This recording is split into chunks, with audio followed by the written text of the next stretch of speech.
अंबादास दानवे आपल्यासोबत आहेत. आपण त्यांच्याशी बातचीत करणार आहोत. पुन्हा एकदा शिवसेना उद्धव बाळासाहेब ठाकरे पक्षाकडून तुम्हाला संधी देण्यात आलेली आहे. आज उमेदवारी अर्ज भरताय. किती अत्यंत महत्त्वाचा दिवस तुमच्यासाठी आहे, काय तुमची प्रतिक्रिया? महत्त्वाचं आहेच, कारण विधान परिषदेची उमेदवारी दुसऱ्यांदा मी भरतोय आणि मान्य पक्षप्रमुखांना सगळ्यांचा आग्रह, तुम्ही लढा असताना त्यांनी माझ्यासारख्या एक सामान्य शिवसैनिकाला ही संधी दिली, त्याच्यामुळे माझ्या दृष्टीने तर महत्त्वाचा दिवस आहेच. पण दुसरीकडे काँग्रेस देखील उमेदवार देण्याच्या तयारीत आहे. महाविकास आघाडीचे तुम्ही उमेदवार असणार असं आदित्य ठाकरे यांनी घोषित केलंय. मात्र अजूनपर्यंत सस्पेन्स कायम आहे की तुम्ही महाविकास आघाडीचे उमेदवार आहात की शिवसेना उद्धव बाळासाहेब ठाकरे पक्षाचे? मी महाविकास आघाडीचा उमेदवार आहे, त्यात काय प्रश्न असायचं कारण नाही. मला असं वाटतं काँग्रेस, शरद पवार साहेबांची राष्ट्रवादी काँग्रेस, आम्ही सगळे एकत्र आहोत. सपा आहेत आमच्यासोबत, कम्युनिस्ट आहे. त्याच्यामुळं ठीक आहे, आता राग लोभ भांड्याला भांडं थोडं बहुत लागत असतं, परंतु त्याच्यातून एकदम मला असं वाटत नाही महाविकास आघाडीच एकत्रित येते. ही निवडणूक माझ्या माध्यमातून मी त्यांचा उमेदवार असेल.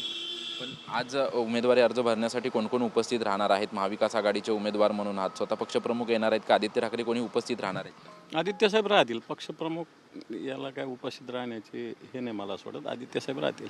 काल उमेदवारी तुमची जाहीर झाल्यानंतर काँग्रेसकडून मोठ्या प्रमाणात विरोध होतोय की कुठेतरी आमच्यासोबत चर्चा करून झाल्यानंतर उमेदवारी जाहीर करण्यात यावी अशी त्यांची मागणी होती. त्यामुळे आता कुठेतरी काँग्रेसकडून देखील बैठक बोलावण्यात आलेली आहे. अजूनपर्यंत तुम्ही महाविकास आघाडीचे उमेदवार आहात तुम्ही म्हणताय, पण काँग्रेस अजूनपर्यंत मानायला तयार नाही. हे काँग्रेस मानायला तयार नाही, मला असं वाटतं हे म्हणणं चुकीचं आहे. अजून काँग्रेसने तसं काही अधिकृत हे नाही केलेलं आहे. परंतु मी महाविकास आघाडीचा, सुप्रियाताईचा फोन आहे.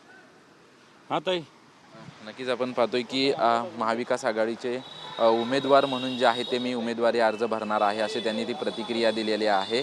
आणि काँग्रेसकडून अधिकृतपणे जे आहे ती कुठलीही भूमिका सांगण्यात आलेली नाही. त्याच्यामुळे मीच महाविकास आघाडीचा उमेदवार आहे आणि थोड्याच वेळामध्ये मी उमेदवारी अर्ज दाखल करेन अशी माहिती स्वतः विरोधी पक्षनेते जे याच्या अगोदर राहिले होते आणि आता आमदार म्हणून जे आहे ते उमेदवारी अर्ज दाखल करणार आहेत अंबादास दानवे यांनी दिलेली आहे.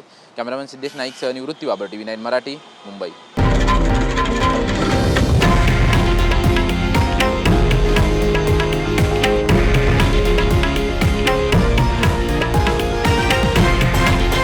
हे आहे देशातील नंबर 1 न्यूज नेटवर्क आणि आपण पाहत आहात TV9 मराठी, एकमेव.